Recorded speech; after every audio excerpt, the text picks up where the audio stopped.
మరొక శిలువ ధ్యాన ఆరాధనకు కూడి వచ్చిన మీ అందరికీ మన ప్రభువును ప్రియరక్షకుడైన యేసుక్రీస్తు వారి నామములో అందరికీ వందనాలు, అందరికీ ఆశీర్వాదాలు తెలియజేస్తున్నాను. ఇది 3వ రోజు అనుకుంటా కదా, 3rd డే.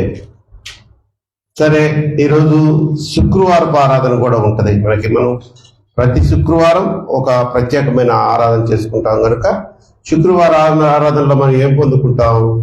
ఒక వాగ్దానాన్ని పొందుకుంటాం.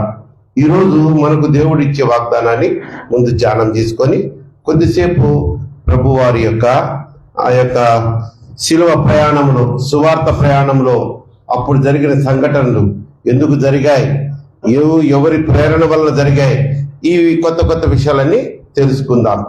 యోబు గ్రంథము 11వ అధ్యాయము 17వ వాక్యాన్ని మనం చూసినట్లయితే, యోబు గ్రంథము 11వ అధ్యాయము 17వ వాక్యం. అప్పుడు నీ బ్రతుకు మధ్యాకాల తేజస్సు కంటెను అధికముగా ప్రకాశించును, చీకటి కమ్మినను అది అరుణోదయం వలె కాంతిగా నుండును. అంటే అంటున్నాడు, చీకటిగా ఉన్న సమస్యలతో ఉన్న నీ యొక్క జీవితంలో దేవుడు తనకు తానే ప్రకాశింపబోతున్నాడు. దేవునికి స్తోత్రం, హల్లెలూయా. చూడండి, మధ్యకాల తేజస్సు కంటే అధికముగా ప్రకాశించును అంటే ఉదయకాల, దానికి చూడండి, ఉదయకాలము ఎండ ఉంటుంది, కానీ మధ్యకాలం ఉన్న ఎండ కంటే, వెలుగు కంటే కొంచెం తక్కువగా, కొంచెం పల్చగా, కొంచెం చల్లగా, అంటే అంత తీవ్రత ఉండదు ఉదయకాలపు ఎండ. మధ్యకాలపు ఎండ ఎలా ఉంటుంది? వెలుతురు ఎలా ఉంటుంది? ప్రకాశవంతంగా ఉంటుందట.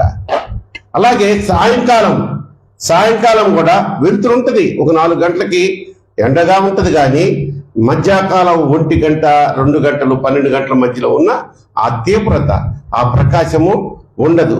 ఇక్కడ అంటున్నాడు, నీ బ్రతుకు మధ్యకాల తేజస్సు కంటే అధికముగా ప్రకాశించును, చీకటి కమ్మినను అది అరుణోదయము వలె కాంతిగా నుండును. చీకటి కమ్మిన అరుణోదయం వలె నీ మీద దేవుడు ప్రకాశింపబోతున్నాడు. అనగా సింపుల్ అమ్మ, మన సమస్యలను ఆయన తీర్చివేయబోతున్నారు.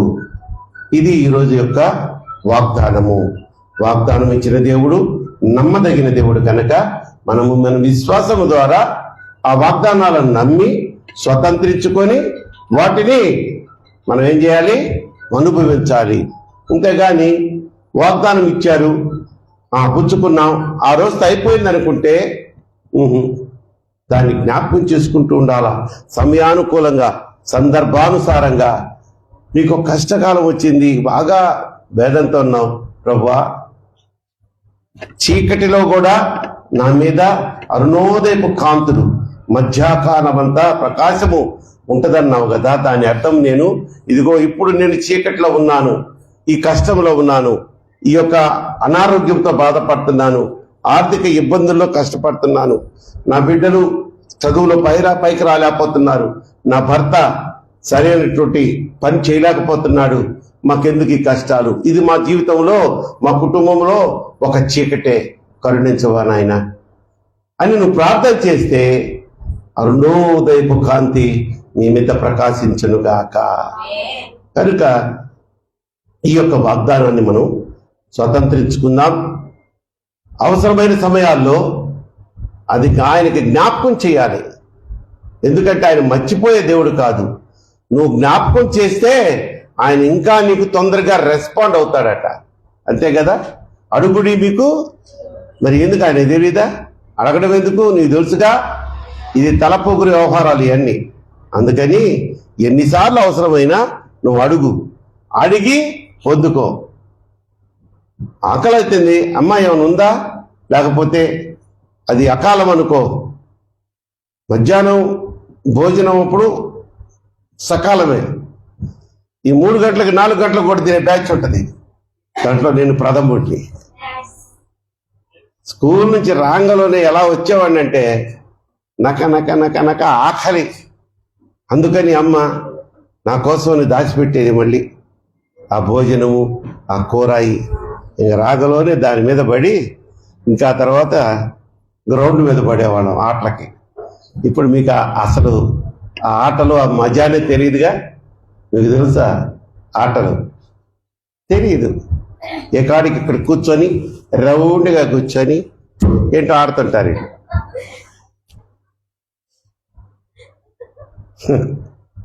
ఏంటో జీవితాలు ఇట్లా అయిపోయినాయి కదా. మా మంచి రోజులు నేను చెప్తున్నా. ఆడుకునేవాళ్ళం, మా గంట 2 గంటలు ఆడుకునేవాళ్ళం. 4:30కి మా స్కూల్ అయిపోతే 6:30 దాకా సన్సెట్ అయిన దాకా ఆడుకునేవాళ్ళం, అలిసిపోయేవాళ్ళం. అప్పుడు ఒక ట్యూషన్ మాస్టర్ ఉండేవాడు, నన్ను వెతికి వెతికి పట్టుకునేవాడు. సరే ఎట్లా ఇష్టం లేకపోయినా ఆయన దగ్గర కూర్చునేవాడిని, 1 గంట చెప్పేవాడు. ఇవన్నీ గుడ్ ఓల్డెన్ డేస్. సరే, మన సబ్జెక్ట్ ఇది కాదు కనుక మన కష్టకాలంలో మనల్ని ఏం చేయమంటున్నాడు దేవుడు? అడుగుడి మీకు ఇవ్వబడును. వాగ్దానాలు ఏదో విని గమ్మును పోవడం కాదు. ఈ వాగ్దానం మీరు రాసుకోవాలి. దానికంటే ఒక నోట్బుక్, పెన్ను మెయింటైన్ చేయాలి. అప్పుడు ప్రతి శుక్రవారం మనకి ఇచ్చిన వాగ్దానం. ఈ సంవత్సరం December 31st నైట్ అంటే 1st లో ఎంటర్ అయిన తర్వాత దేవుడు మనందరికీ ఒక్కొక్క వాగ్దానం ఇచ్చాడు కదా. ఆ వాగ్దానాలన్నీ ఎక్కడున్నాయి? బైబిల్లోనా? క్యూటీ దొరికేవు క్యూటీ నువ్వు ఈరోజు నాకు. నేను 15 సంవత్సరాల నుంచి చెప్తున్నా, 1-2 కాదు. అది బైబిల్లో ఉండాల్సిన వాగ్దానం కాదు. ప్రతి నిత్యం నీ కళ్ళెదుట కనిపించాలి. నీ కళ్ళెదుట ప్రతి నిత్యం కనిపించాలంటే ఎక్కడ పెడతావమ్మా నువ్వు సునీతమ్మా? వంట గదిలో అంటించు, స్టవ్కి ఎదురుగా. అక్కడే కదా మనం ఉండేది. గృహిణులమ్మా మీరు. ఇవి ఉన్నాయే, మీరు మిర్రర్ ఉంటదే, అలంకరణ మిర్రర్, అక్కడ అంటించుకోండి. ఎందుకంటే అక్కడే కదా మీరు గడిపేది. ప్రతిరోజు చదవాలి. ప్రతిరోజులో ఎన్నిసార్లు అద్దం దగ్గర పోతే ఆ వాగ్దానం ధ్యానం చేసుకోవాలి. అది వాగ్దానం పొందుకోవడం అంటే. బైబిల్లో పెట్టి మళ్ళా నెక్స్ట్ 31st దాకా ఏంటి ఇప్పుడు తెస్తున్నా బైబిల్లో వచ్చి. ఇప్పుడైనా ఆ వాగ్దానానికి బైబిల్లోంచి విడుదల కలిగి చేయండి. మిమ్మల్ని మీరు స్వతంత్రించుకునేటట్లుగా చేస్తారా? లేదు నీ పాటికి నువ్వు చెప్పుకో, అది మాత్రం మా బైబిల్లోనే ఉంటుంది అంటారా? మీ ఇష్టం. మంచి తల్లి, ఈరోజు వాగ్దానాన్ని మనం ధ్యానం చేసుకున్నాం. ఏం చెప్పండి? యోబు గ్రంథము 11వ అధ్యాయము 17వ వాక్యంలో, నీ బ్రతుకు మధ్యాకాల తేజస్సు కంటే అధికముగా ప్రకాశించును, చీకటి కమ్మిన అది అరుణోదయము వలె కాంతిగా నుండును. ఎటువంటి పరిస్థితి? చీకటి కమ్మిన పరిస్థితులు అంటే ఇక అంధకారం అనమాట, మనకేం దిక్కుదోచని స్థితి. అటువంటి అప్పుడు కూడా అరుణోదయం వలె కాంతి నీ మీద ఉంటుంది. నేనున్నానని ధైర్యపరుస్తున్న దేవుడు మనందరినీ ఆశీర్వదించి ఆ వాగ్దానం ద్వారా నడిపించునుగాక.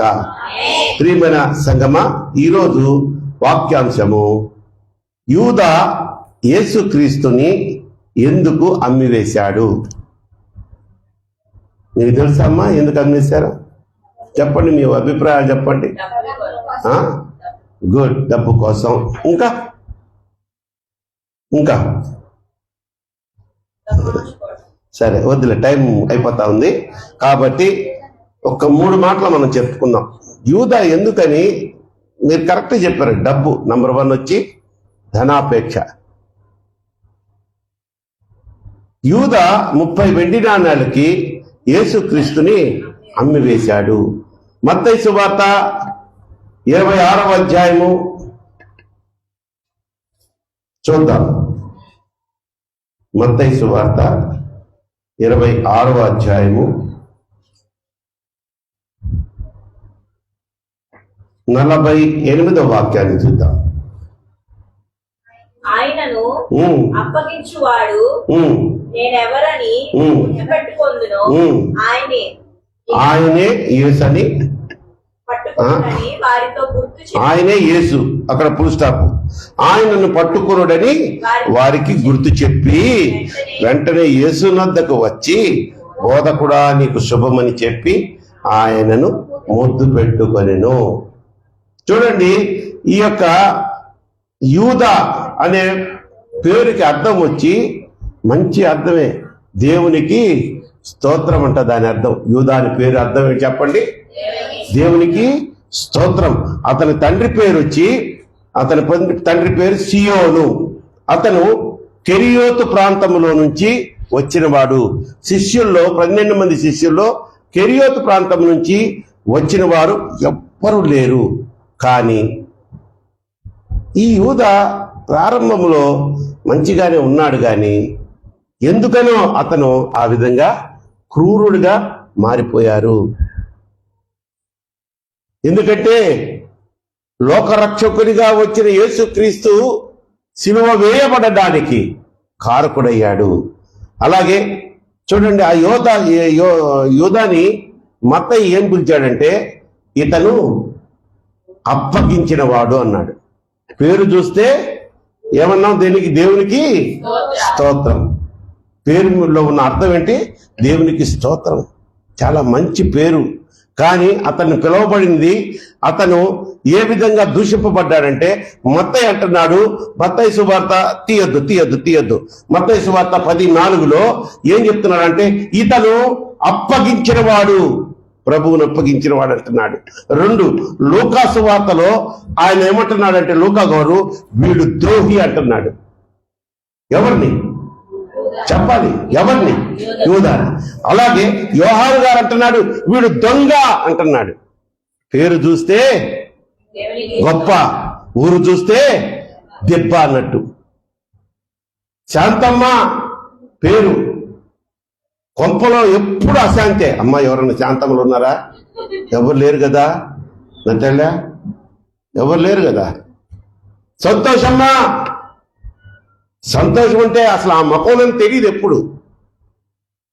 పేరు చూస్తే గొప్ప, ఊరు చూస్తే తిప్ప.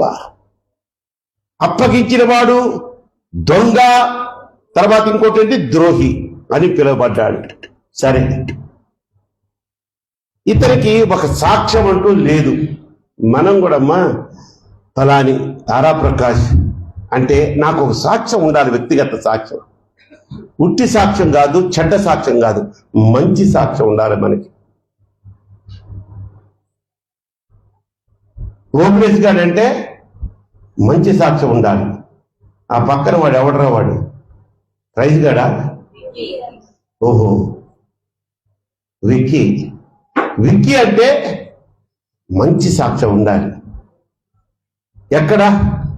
సంఘంలో ఉండాలి, సమాజంలో ఉండాలి, నీ సొంత ఇంటిలో మంచి పేరు ఉండాలి, మంచి సాక్ష్యం ఉండాలి. అంతేగాని ఈరోజు క్రైస్తవులము అని చెప్పుకునే మనము సాక్ష్యం లేకుండా బతికేస్తా ఉన్నాం ఈ యూదాలాగా. చూద్దాం. మీరు చెప్పినట్టే యూదా యేసుక్రీస్తుని ఎందుకు అమ్మివేశాడు? ఎంతకు అమ్మాడమ్మా? ఫస్ట్ 30. ఇతను ఎవరు? అతని పోస్ట్ ఏందో తెలుసా? ఈజ్ ఎ ట్రెజరర్ ఆఫ్ యేసుక్రీస్తు సంఘం.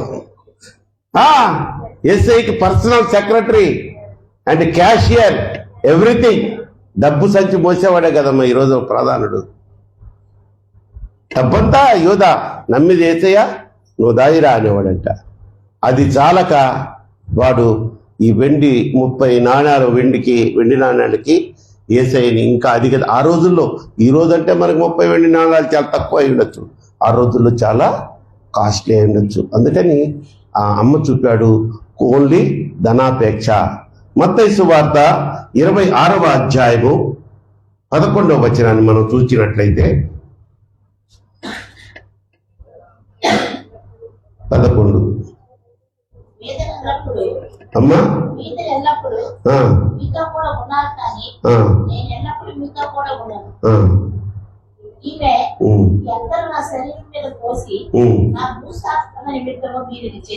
చాలు. ఆ సందర్భం ఏంటో మీకు తెలుసు కదా.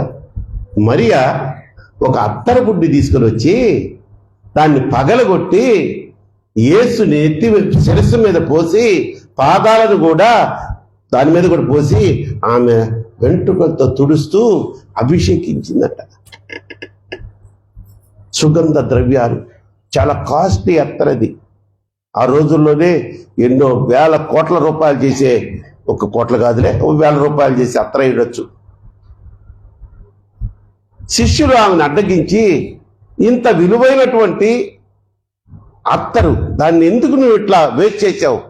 ఇది యేసయ్య మీద అభిషేకంగా పోసిన అత్తర్ని వేస్ట్ అంటున్నారు. అజ్ఞానులు. వాళ్ళకేం కనిపిస్తుంది చెప్పండి? ఎక్కడ వాళ్ళకేం కనిపిస్తుంది? డబ్బు కనిపిస్తుంది. కరెక్ట్ చెప్పారు.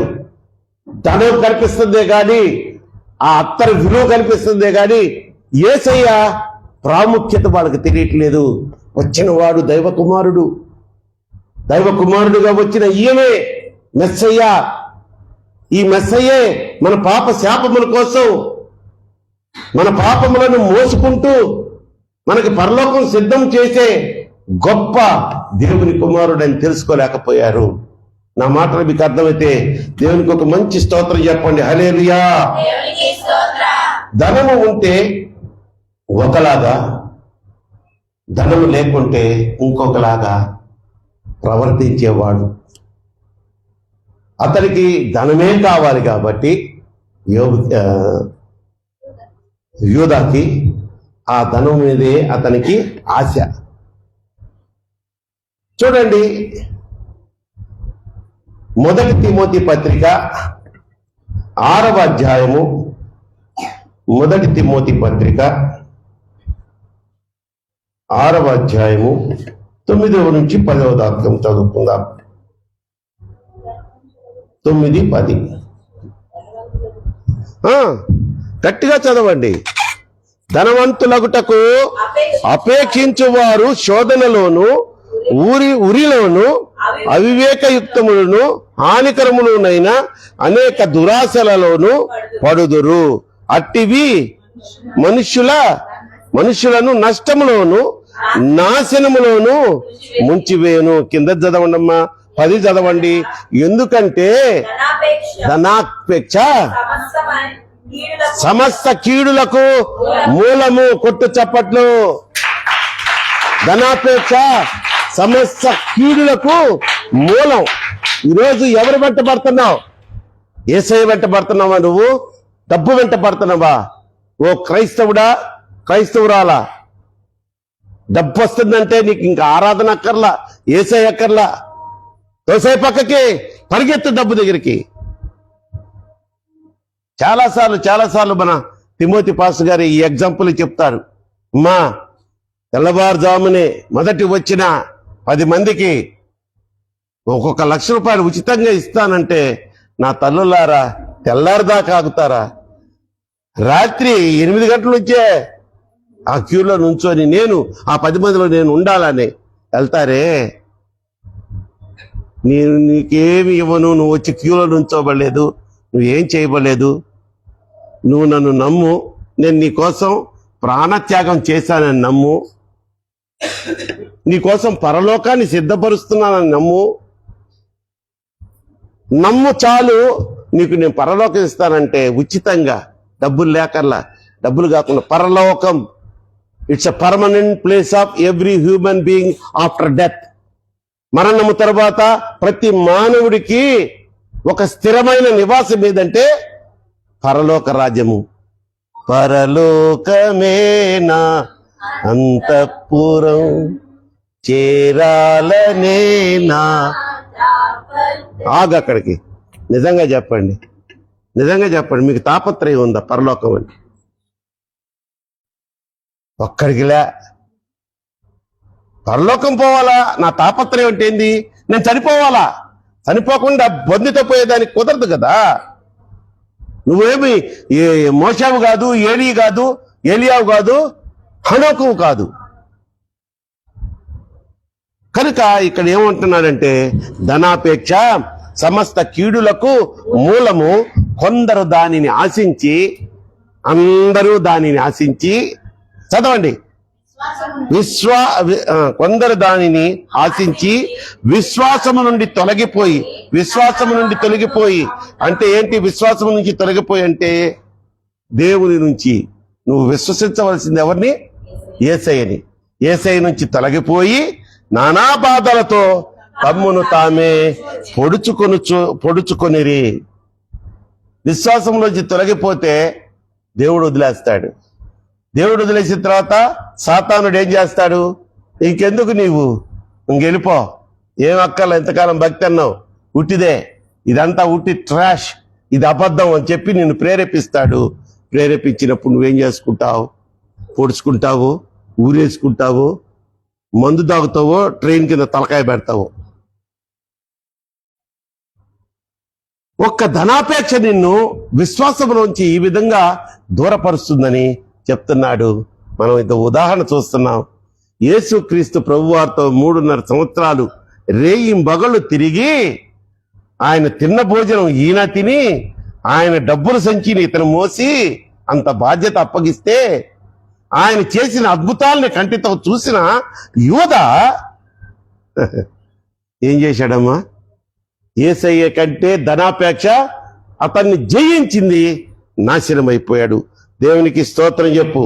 హల్లెలూయా. బైబిల్లో కూడా అనేక మంది ధనవంతులు ఉన్నారమ్మా.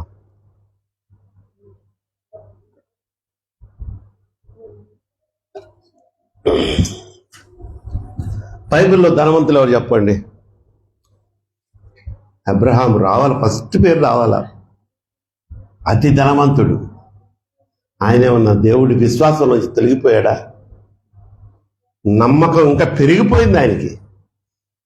నిరీక్షణకు ఆధారము లేని సమయాన అబ్రహాము దేవుణ్ణి నమ్మాడంట, ఆ వాగ్దానాన్ని నమ్మాడంట. ఏంటా వాగ్దానం?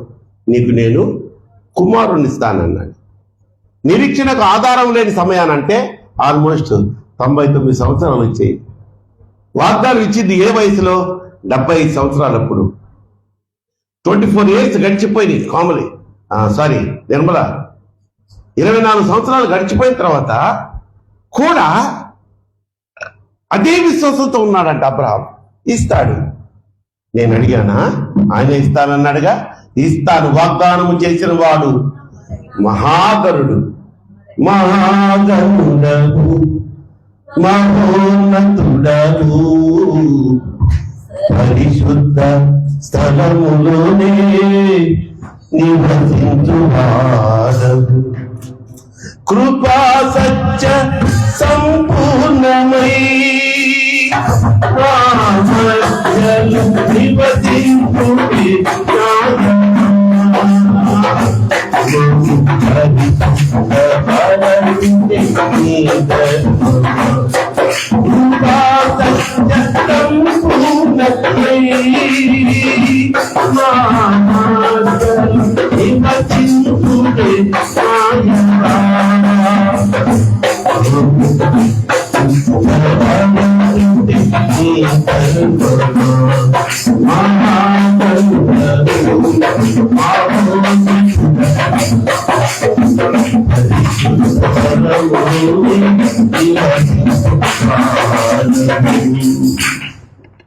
చూడండి తల్లి,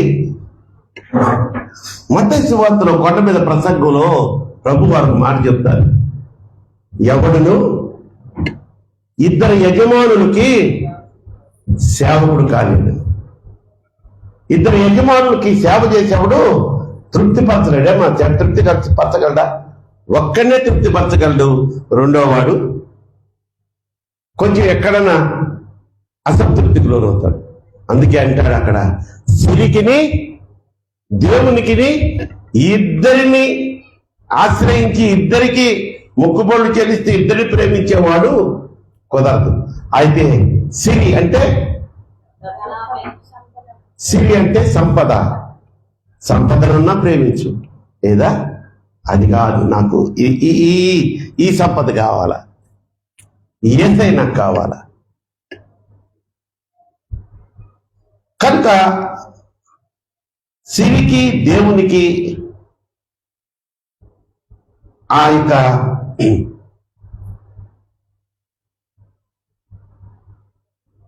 ఒక విధమైనటువంటి నమ్మకత్వం కలిగినటువంటి బిడ్డగా ఎవడు ఉండలేడని కొండ మీద ప్రసంగంలో యేసయ్య చెప్పారు. తిమోతి కూడా అలాగే కదా తల్లి. ఏం ఆశించాడు? గెహజీ గెహజీ ఏమి ఆశించాడమ్మా?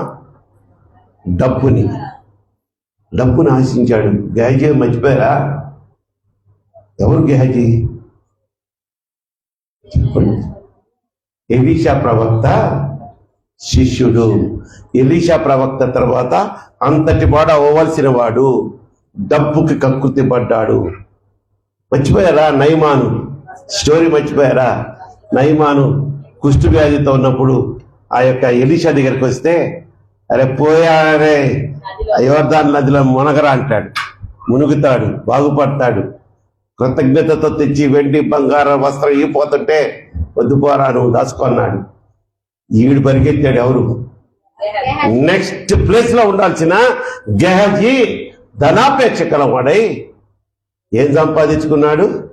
కుష్టు రోగాన్ని సంపాదించుకున్నాడు. తిమోతి రాసిన మొదటి పత్రిక 6వ అధ్యాయము 6:17 వాక్యాన్ని చూద్దాం. ఇహమందు ధనవంతులైన వారు గర్విష్ఠులు కాక అస్థిరమైన ధనమందు నమ్మిక ఉంచక సుఖముగా అనుభవించుటకు. అమ్మా మొదటి తిమోతి 6వ అధ్యాయము 17. ఇహమందు ధనవంతులైన వారు గర్విష్ఠులు కాక అస్థిరమైన ధనమందు నమ్మిక ఉంచక సుఖముగా అనుభవించుటకు సమస్తమును మనకు ధారాళముగా దయచేయు దేవుని యందే నమ్మిక ఉంచండి. సమస్తము మనకి ధారాళంగా అనుగ్రహించు దేవుని యందే నమ్మిక ఉంచండి. మనం ఎటుపోతున్నాం? డబ్బు లేకపోతే ఎట్టండి పాస్టర్ గారు, మీరు కూడా మరి చెప్తారు. మంత్రులు కట్టండి అంటారుగా, ఎక్కడి నుంచి కావాలా? ఉన్న దాంట్లో నీవు అమ్మా. నీకు తాహతకు మించి మంత్లీ కట్టమని నేను అంటలేదుగా. తాహతకు మించి కానుక వేయమని చెప్పట్లేదుగా. తాహతకు మించి దశంభాగాలు ఇవ్వని నేను అంటలేదుగా. తాహతకి మించిన టీవీ పెట్టుకుంటున్నావుగా, కేబుల్ కనెక్షన్. అమ్మో ఈ విధంగా అయితే మేము కట్టలేము అంటానే కడుతున్నావు కదా. ప్రతి నెల కడుతున్నారా లేదా? డిష్ కనెక్షన్లు, సెల్ ఫోన్లు ఎలాగో గడ్డన గడిచి రీఛార్జ్ చేస్తున్నావా లేదా? కరెంటు బిల్లు కడుతున్నావా లేదా? అమ్మో ఏంటి నెల 2000 వచ్చేసింది, ఎట్లయితే నా వల్ల కాదమ్మా అంటే కడుతున్నావు. మళ్ళీ ఏసీ వేస్తున్నావా లేదా? దేవునికి వస్తేనేమో లెక్కలు కడతావా, క్యాల్కులేటర్ తీసుకుంటావా? ఇవన్నీ ఇహలోక భోగాలు. సంతోషముగా ఇచ్చువాడిని దేవుడు ఆశీర్వదిస్తాడంటమ్మా. ఎలా ఆశీర్వదిస్తాడు?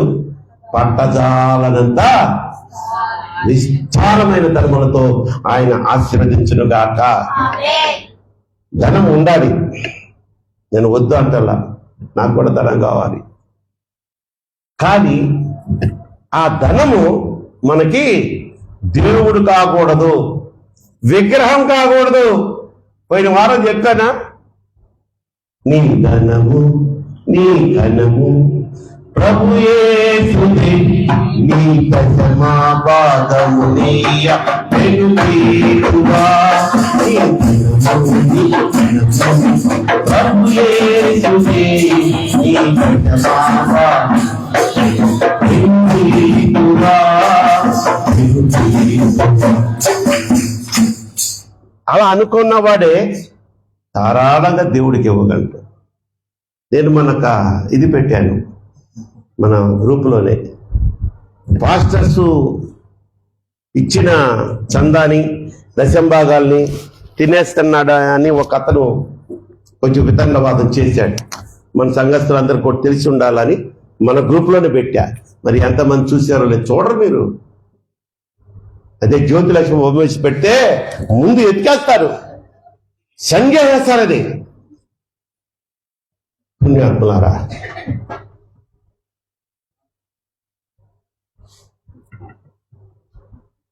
యూదా యేసుక్రీస్తు ప్రభువాన్ని అమ్మివేటుకు గల కారణాల్లో నంబర్ 1 ధనాపేక్ష, నంబర్ 2 సాతాను పుట్టించిన ఆలోచన అతను జయించలేకపోయాడు.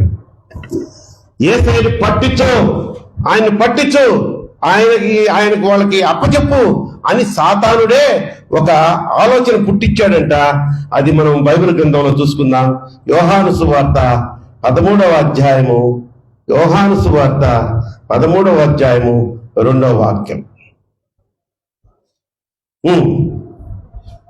యోహాను సువార్త 13వ అధ్యాయము 2వ వాక్యం. వారు భోజనము చేయుచుండగా ఆయనను అప్పగింపవలనని సీమోను కుమారుడగు ఇస్కరియోతు యూదా హృదయములో అపవాది ఇంతకు ముందు ఆలోచన పుట్టించెను గనుక. చాలు, అర్థమైపోయిందా?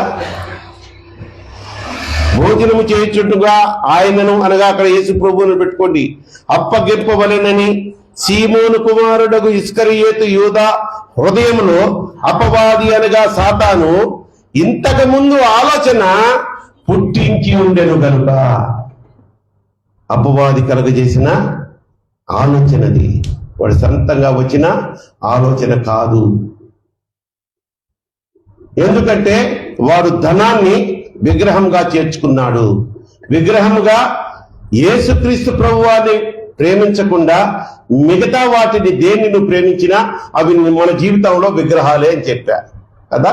అందులో ధనాపేక్ష, డబ్బు డబ్బు డబ్బు, బంగారం ఖచ్చితంగా కొట్టద్ది దెబ్బ.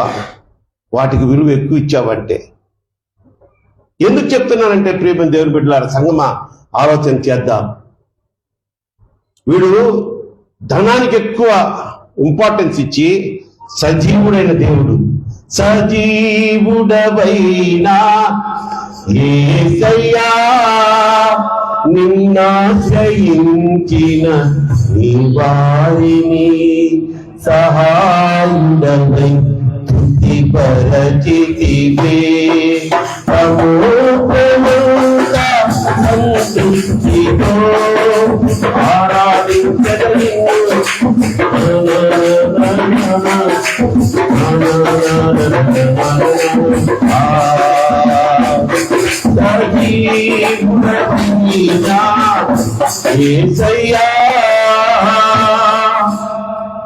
కనుక తల్లి, ఎవడైతే లోకములోని విగ్రహాలు, ఒక ఆశలను మనం విగ్రహంగా చేసుకుంటామో వాడిలోకి సాతానుగాడు తోస్తాడు.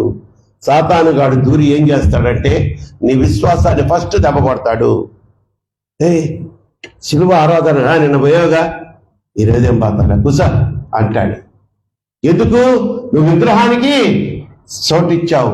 అది ఆ విగ్రహము బంగారం అయి ఉండొచ్చు, వెండి అయి ఉండొచ్చు, ధనం అయి ఉండొచ్చు, నీ భర్త అయి ఉండొచ్చు, నీ భార్య అయి ఉండొచ్చు, నీ బిడ్డలు అయి ఉండొచ్చు, పక్కింటోళ్ళు అయి ఉండొచ్చు. అన్ని విగ్రహాలే. ఆ విగ్రహాలని ఇక్కడ పెట్టుకున్నావా, ఇటు నుంచి వాడు ఎక్కేస్తాడు. బయటో బేటా బయటో, ఏ హై మంత్రాలు హై, చింతకాయలు రాల్తా నెయ్యి హై అంటాడు. సో సాతాను ఆయనలో పెట్టినటువంటి ఆ తలంపును బట్టి యూదా యేసయ్యను 30 వెండి రూకలకు అమ్మివేశాడు. ఫిలిస్తీన్లు రాసిన పత్రిక, ఫిలిప్పీ రాసిన పత్రిక, పరిశుద్ధుడైన పౌలు ఫిలిప్పీలకు రాసిన పత్రిక 4వ అధ్యాయము 8వ వాక్యం.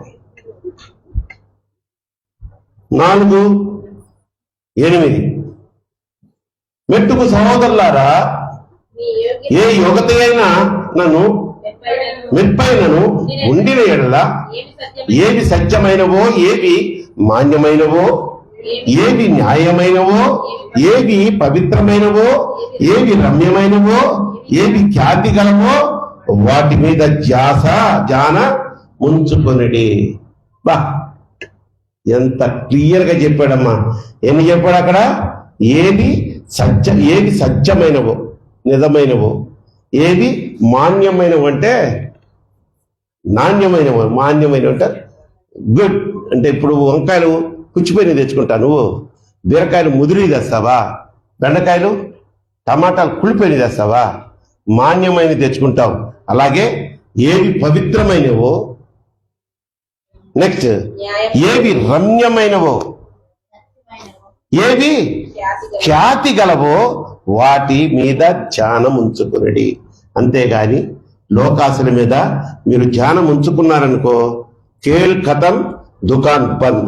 కనుక వీటన్నిటి మీద, ఈ లోకాసుల మీద, సాతానుగాడు మనల్ని దేవుని నుంచి దూరపరిచే వాటి మీద తప్పించుకోవాలంటే మనం చేయవలసింది ఒకటే, మన ఆయుధం ఒకటే, ప్రార్థన. 1000 మోకాళ్ళే. అయ్యా వీడు నన్ను మామూలుగా విసిగించట్లేదయ్యా, నేనేమో బలహీనైపోతున్నాను, లోకాన్ని చూపిస్తున్నాడు. యవ్వన కుమారులారా మీరు అడగండి నాయన. అయ్యా సినిమా పోస్టర్లు చూస్తున్నామయ్యా, అబ్బా చాలా టెంప్టింగ్గా ఉంటున్నాయి నాయన. మా కాలేజీలో నా ఫ్రంట్ బెంచీలో ఒక అమ్మాయి కూర్చుంటుందయ్యా, దానికి ఎంత పొడుగు జడ నాయన, చూడకుండా ఉండలేకపోతాను. ప్రార్థన చేయి, ఇది తమాష కాదు, జోక్గా చెప్పటంలా. ఎరా చదువుతున్నావుగా నువ్వు? ఉన్నారా గర్ల్స్? ఉన్నారా నీ క్లాస్లో? లేరా? ఉండాలరా, వాళ్ళు ఉంటేనే కదా మజా మనకి. ఏనాయనా కొంచెం చూడబాకే, సరేనా? అట్లని బోర్డు మీద కూడా రాసి చూడకుండా కళ్ళ గత్తలు కొట్టుకునేవు. టెంప్టేషన్స్ వస్తాయి. మనకు కాదు, ఆ దరిద్రుడు పక్కనే కూర్చొని చూడరా అంటుంటాడు. చట్ అని వెంటనే అక్కడే ప్రార్థన చేయి, నిన్ను వదిలి పక్కన పట్టుకుంటాడు. వాడు ఎట్టపోతే నీకెందుకు, వాడు ఒక అన్యుడై ఉంటాడేమో. వీళ్ళు చిన్నపిల్లలు. గర్ల్స్ కూడా అంతే. వద్దు తల్లి, మీరు అసలు ఆ సెల్ ఫోన్లో ఆ రీల్స్ చూడొద్దు, ఇన్స్టాగ్రామ్ చూడొద్దు,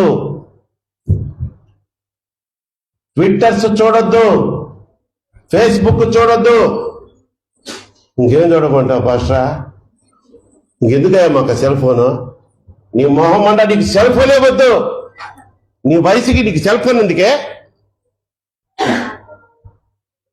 నువ్వు ప్రయోజకురాలువై చక్కగా చదివి ఒక సాఫ్ట్వేర్ లేకపోతే ఒక రైల్వేలో లోకో పైలట్, గర్ల్స్ చెప్తున్నా, మన సంఘం నుంచి వెళ్ళింది ఒక లోకో పైలట్ గర్ల్, తెలుసా? మీకు ఎవరికి తెలీదు. లోకో పైలట్ ఎవరు నీకు గుర్తు రావట్లేదా? రాజేశ్వరి వాళ్ళ కూతురు, దాని పేరు ఏందో ఉంది. ఏందమ్మా అమ్మాయి పేరు? ఏదో ఉంది, అనుషనా? సరే సరే సరే ఓకే. కనుక మీరు ప్రార్థనతో సైతాన్ని జయించగలరు అని చెప్పాను. వాళ్ళకి చిన్నపిల్లలకి చెప్పాను, పెద్దలు మాకు కాదు అనుకోండి, మీరు గుడ్డు మెటకరించకుండా చూసుకోబాకండి. ముందు వాళ్ళకంటే దరిద్రపు మెంటాలిటీ మందే. ప్రతి ముసలోడికి కూడా కోరికలు ఎక్కువైపోతున్నాయి ఈ రోజుల్లో. లోకం అలా ఉంది. ప్రార్థన చేయి, నీ దరిదాపులు కూడా రాడాడు. కంచెగట్టు, ప్రార్థన కంచెగట్టుకో. అయ్యా నేను పరలోకం పోగొట్టుకోలేను ఆయన, నన్ను ఇంకా నెలగొట్టు కావాలంటే, బట్ వారికి మాత్రం అప్పచెప్పొద్దు అయ్యా, నన్ను పరలోక రాజ్యానికి దూరం చేయొద్దు ప్రభువా అని నువ్వు అడగగలిగితే, అబ్బు సూపర్, హక్కును ఏర్చుకుంటాడు. నువ్వు పరలోక రాజ్యం చేరే మార్గంలోనే నిన్ను నడిపిస్తాడు. దేవునికి స్తోత్రం చెప్పు. మూడోది, ఒకటి ఏం చెప్పాను, ధనాపేక్ష. రెండోది వచ్చి సాతాను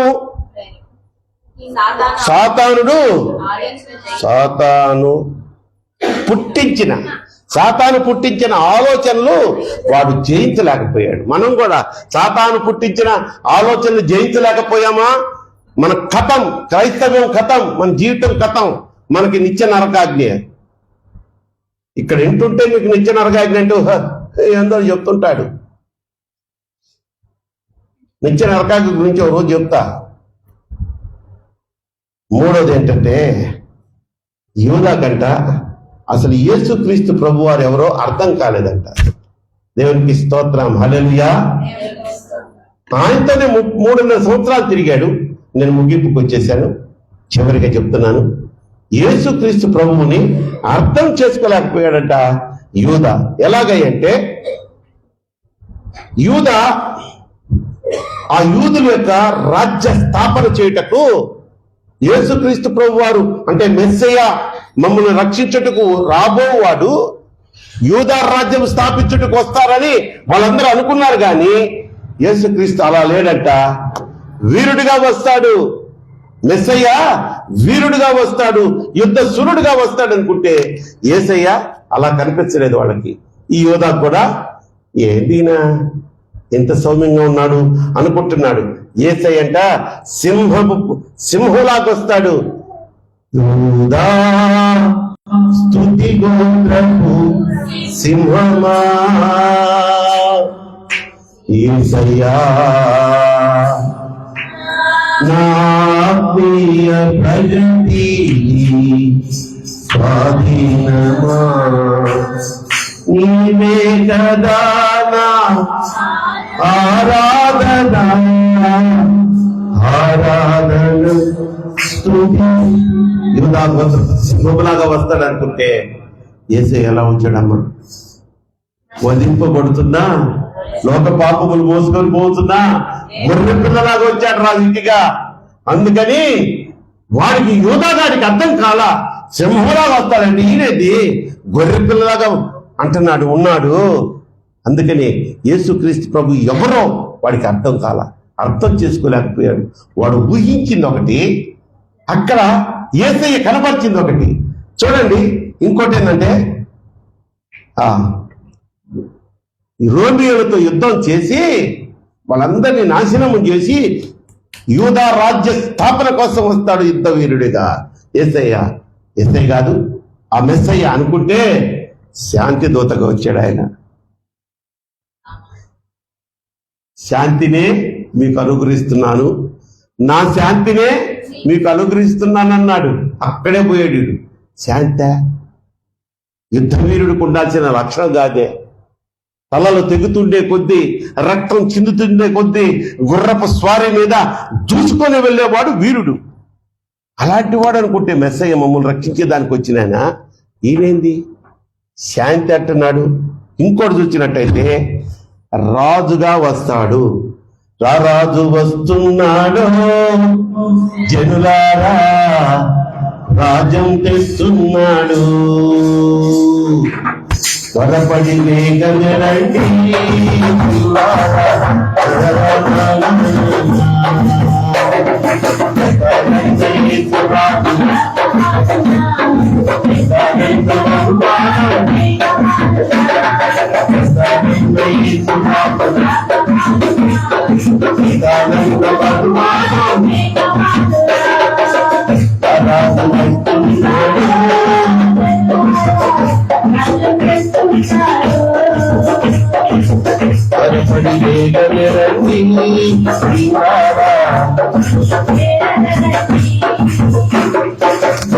రాజుగా వస్తాడనుకుంటే ఆయన పరిచారికుడిగా వచ్చాడంట. అర్థం కాల. నేను అనుకున్నది ఒకటి, ఒక యూదానే కాదు ఆ యూదులందరికీ కూడా మెస్సయ్య వస్తాడు, మాకు విమోచన కలుగజేస్తాడని ఎదురు చూస్తున్నారు మెస్సయ్య గురించి. కానీ వచ్చిన ఆయన వాళ్ళు ఊహించిన దానికి చాలా భిన్నంగా ఉంది. మీకు ఎప్పుడైనా ఆలోచించారా మీరు? కదా, విడుదల కలుగజేసేవాడు ఎలా వస్తాడు? వాళ్ళు ఊహించినట్టే రావాలి. యాక్చువల్గా సింహము లాంటి వాడు, గ్రీకు వీరుడు, నా రాకుమారుడు అన్నట్టు రావాలా. యేసయ్యేమో శాంతి అంటున్నాడు, పరిచారికుడు అంటున్నాడు. ఇంకా చూడండి, రోమియోలను ఉగ్గడించడానికి అక్కడ రాజ్యస్థాపన చేయడానికి వస్తే రోమియోల చేత సిలువ వేయబడ్డాడు మన యేసయ్య. వీడికి అర్థం కాల యూదాగాడికి. అయ్యా ఈయన అనవసరంగా నమ్ముకున్నాను అనుకున్నాడు. అక్కడే దెబ్బతిన్నాడు. అందుకనే 30 వెండి నాణాలకి యేసయ్యని అమ్మేశాడు. చూద్దాం విప్లవ భావాలు. ఇప్పుడు షగువీరా అని ఒక ఆయన ఉన్నాడు. వాళ్ళ జాతికి విముక్తి కలిగి చేయాలని పోరాడాడు అతను. పోరాట వీరుడు షగువీరా. మనోళ్ళందరూ షర్ట్ల మీద ఈ మధ్య వాడి దగ్గర కూడా చూసినట్టేరా, నీ దగ్గర చూశాను నేను. దేంట్లో చూశాను? స్టేటసా? ఎరపట్లేదమ్మా. Profile picture. Profile picture. Yes, అతన్ని కాచి చెప్పేశారు అనుకోండి, శివగారని నవ్వచ్చు పాపం. ఏసైని కూడా ఏం చేశారు ఇటు అలాగే చేసి. కానీ శకువీర పోరాడాడు, ఏసయ్య పోరాడలే, శాంతిని స్థాపించాడు. ఆయన పరలోక రాజ్యం ఎలా చేరాలో మార్గాన్ని బోధించాడు. అటువంటి యేసయ్య వీళ్ళకి అర్థం కాలేదు కాబట్టి యూదా 30 వెండి నాణాలకి యేసయ్యని అమ్మి వేశాడు.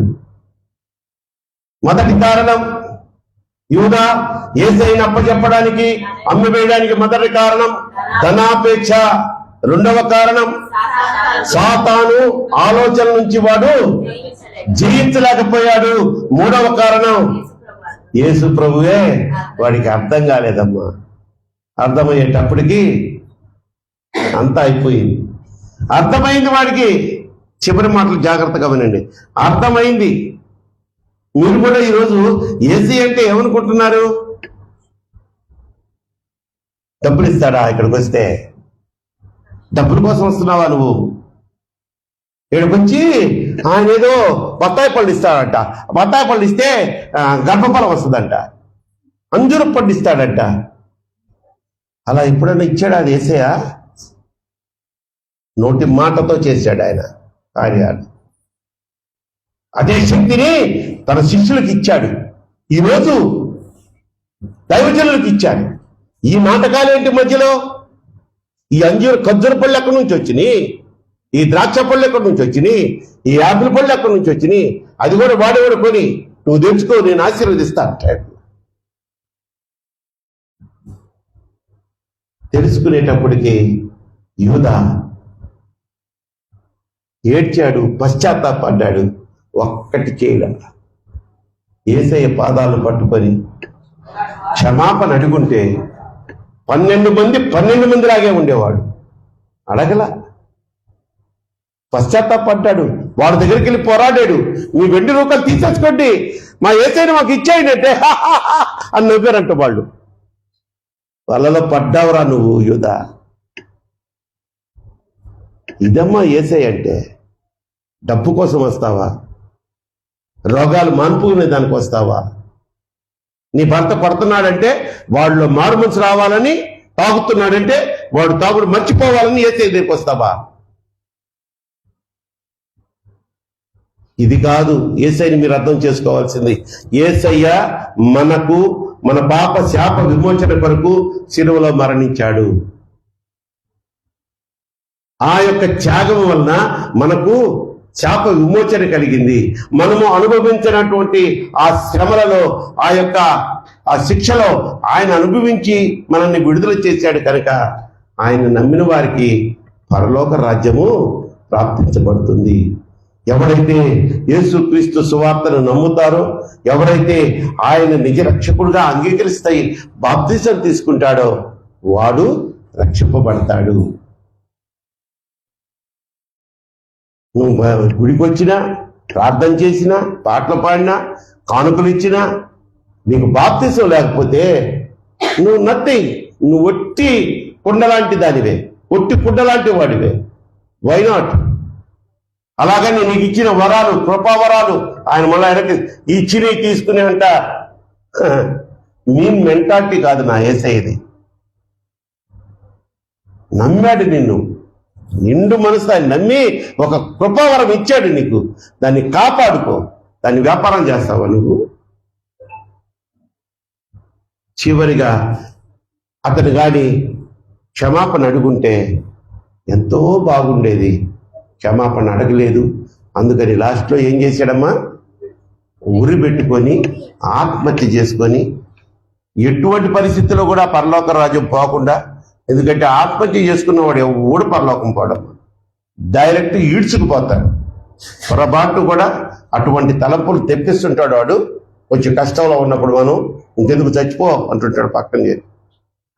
చచ్చిపోతా, నేను చచ్చిపోతా అన్నావు అనుకో, పోతా పోతా అనుకుంటూ పోవాలి. ఎక్కడికి? నరకానికి. కానీ ఓర్చుకో. ధనవంతుడు లాజరు ఓర్చుకున్నాడు చివరి వరకు, మరణించే వరకు బీదవాడే, భోజనానికి కూడా లేకుండా బతికాడు. కానీ ఎక్కడ చేర్చబడ్డాడు? పరలోకం చేర్చబడ్డాడు. ఈరోజు నువ్వు నేను ఈ కొద్ది అల్పకాల ఈ శ్రమలను నువ్వు నేను సహించినట్లయితే దేవుడు మనకి పరలోకాన్ని అనుగ్రహించిన గాక. ఈ 3వ దినము శిలువ ధ్యాన ఆరాధనలో దేవుడు మనతో మాట్లాడిన వాగ్దానం కానీ, ఇచ్చిన వాగ్దానం కానీ, యూదా ఎందుకు యేసయ్యను అమ్మివేశాడు అన్న కారణాలు మనకి తెలియజేసి, ఇది ఆల్రెడీ మీకు తెలిసి ఉంటే ఈ కారణాలు తెలిసిన వాళ్ళు మాత్రమే దేవునికి స్తోత్రం చెప్పండి. హల్లెలూయా. నేను అంత చిన్నగా చెప్పాను. ఈ 3 పాయింట్లు మీకు బాగా తెలుసు. అంతకుముందు ఒకటే తెలిసారు. నేను అడిగినప్పుడు కూడా ధనాపేక్ష అన్నారు, డబ్బు అన్నారు. ఈ 2 సాతానుడు కలగజేసినటువంటి తలంపు. వాడు యేసయ్యను అర్థం చేసుకోవాలా. ఈ 2 మనకి దేవుడు ఈరోజు కొత్తగా నేర్పించారు కనుక మీరు ఎక్కడైనా మాట్లాడవలసిన పరిస్థితి వస్తే ఈ విధంగా మాట్లాడండి. మాట్లాడి యేసయ్యను గెలిపించండి. తలలు పంచండి.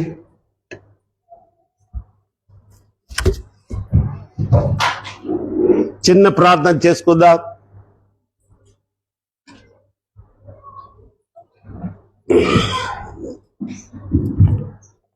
అడగండి.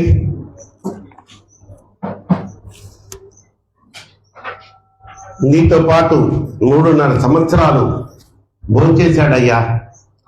నీ సువార్త కోసం తిరిగాడయ్యా. నిన్నే ఒక రక్షకుడిగా అనుకున్నాడు యోధా. కానీ ధనాపేక్ష ఆ ప్రేమను జయించింది నాయన. సాతానుడు యూదాను పడగొట్టాడు. అసలు మీరు వాడు తలంచుకున్న ఆ ఊహలకు అందినట్టుగా లేరు కనుక మిమ్మల్ని వాడు అర్థం చేసుకోలేకపోయాడు. ఆఖరికి యూదా దొంగ అనిపించుకున్నాడు, ద్రోహి అనిపించుకున్నాడు, అప్పగించిన వాడు అనిపించుకున్నాడయ్యా.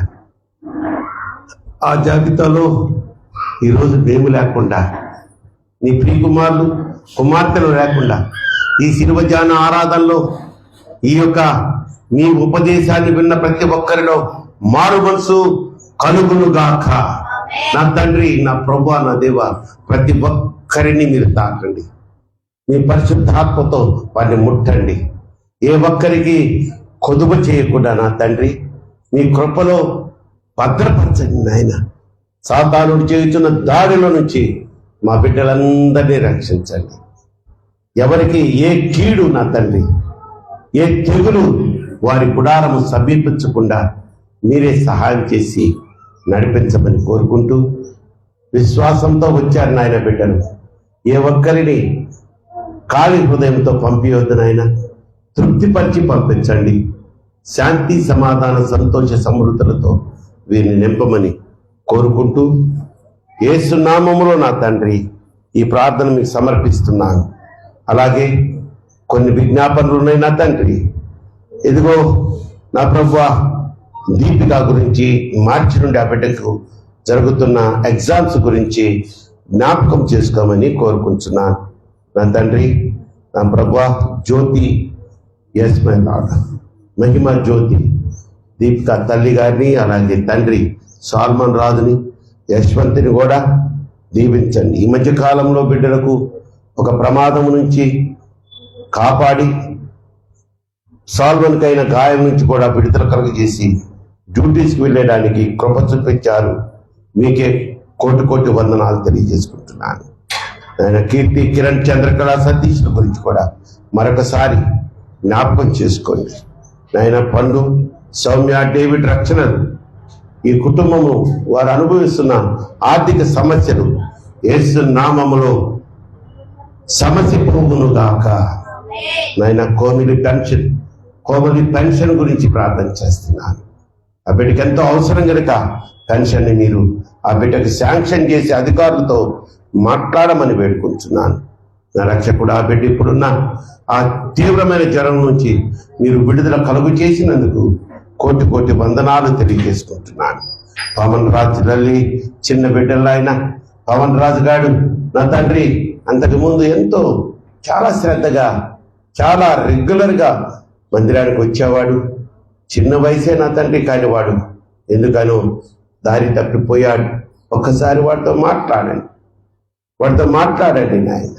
నీకు దూరంగా ఉండి ఏమీ సాధించలేరన్న సత్యాన్ని వాడు తెలుసుకొని రెగ్యులర్గా మరలా యథావిధిగా మందిరానికి రావడానికి కృప చూపించమని కోరుకుంటున్నాను. మేరీకాంతం, స్పర్జన్, అలాగే నా తండ్రి షాలేం జయరాజుల గురించి ప్రార్థన చేస్తున్నాను. వారికి రావాల్సిన ఇల్లు కొంత సమస్యలో ఉంది కనుక ఆ ఇల్లు విషయంలో వీరి పక్షముగా న్యాయం చేయమని వేడుకుంటున్నాను. రమేష్, శిరోమణమ్మ, పెంకి, బబ్లు, అన్నమ్మ గారి గురించి కూడా ప్రార్థన చేస్తున్నాను. ఆ రమేష్, శిరోమణికి ఉన్నటువంటి ఆ యొక్క శారీరక ప్రాబ్లమ్స్ నాయన, ఒకరికి షుగర్, ఒకరికి థైరాయిడ్, అవన్నీ నార్మల్ లెవెల్స్కి రావడానికి కృప చూపించమని కోరుకుంటున్నాను. అలాగే కవితమ్మను, యశ్వంత్ని, ఆకాష్ని జ్ఞాపకం చేసుకోండి. యశ్వంత్, ఆకాశులు నాయన జీవితంలో స్థిరపరచబడే ఒక స్టేజ్కి వచ్చారు కనుక కేవలం నీ కృపలో వారిని భద్రపరచమని, ఆశీర్వదించి అభివృద్ధి పరచమని కోరుకుంటున్నాను. స్తోత్రాలు చెల్లిస్తున్నాను. క్యూటీ విషయమై ఒక అద్భుతం చేసినందుకు స్తోత్రాలు చెల్లిస్తున్నాను. ఆ బిడ్డ నాయన ఆది నుంచి నీకు ఇష్టమైన బిడ్డగా, నిన్ను ప్రేమించే బిడ్డగా, ఆరాధించే బిడ్డగా, ఈ సంఘంలో నా తండ్రి పరిచర్య చేసే బిడ్డగా, పరిచారకురాలుగా కూడా మెలిగింది. తగిన దీవెన ప్రతిఫలం ఆశించి కాదు, కానీ అవన్నీ అడగకుండానే ఆ బిడ్డకు మీరు ఇచ్చిన గొప్ప భాగ్యాన్ని బట్టి స్తోత్రాలు చెల్లిస్తున్నాను. అయ్యా, జెరుషా చిన్నాల గురించి కూడా ప్రార్థన చేస్తున్నాను. ఆ బిడ్డ గర్భాన్ని ముట్టినందుకు స్తోత్రాలు. నాయన, గర్భంలో ఎదుగుతున్న శిశువుని మీరు దీవించండి. తల్లి బిడ్డలను ఆరోగ్యకరంగా అభివృద్ధి చెందుటకు కృప చూపించండి. తీసుకునే ఆహారం కానీ, తీసుకునే ఆ మెడిసిన్స్ కానీ చక్కగా వారికి పనిచేయటకు నాయన, మరి ఆరోగ్యకరమైన శిశువు వారికి అనుగ్రహించి వారిని పొందుటకు నా ప్రభువ చిన్ని తల్లికి, మరి అలాగే హేమంత్కి ఆ భాగ్యాన్ని దయచేయమని కోరుకుంటున్నాను. అలాగే నా తండ్రి, మరి సంఘంలో అనేక మంది బిడ్డలు ఉన్నారు నాయన.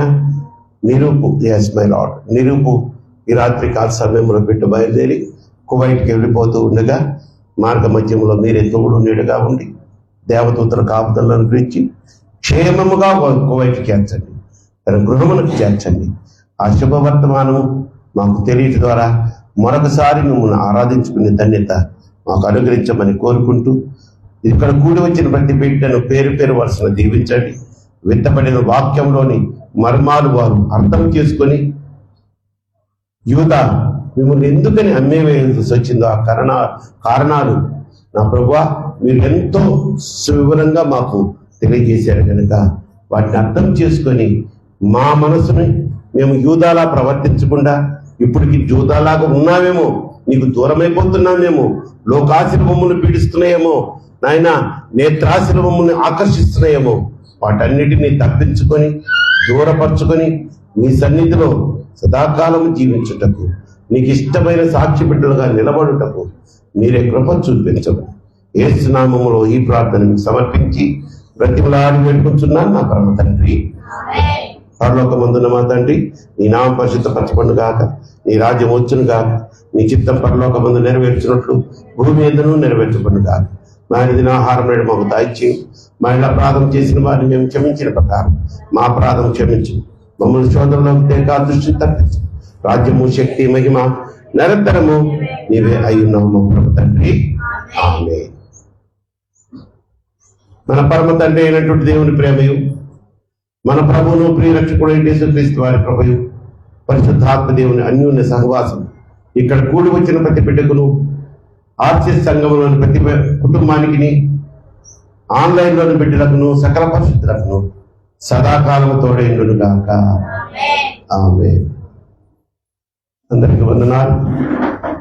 కానుకలు పట్టుకుంటాను. ఇప్పుడు ఈరోజు శుక్రవారం కాబట్టి దయచేసి కానుకలు సేకరించేవారు ముందుకు పడిపోండి. ఒకేసారి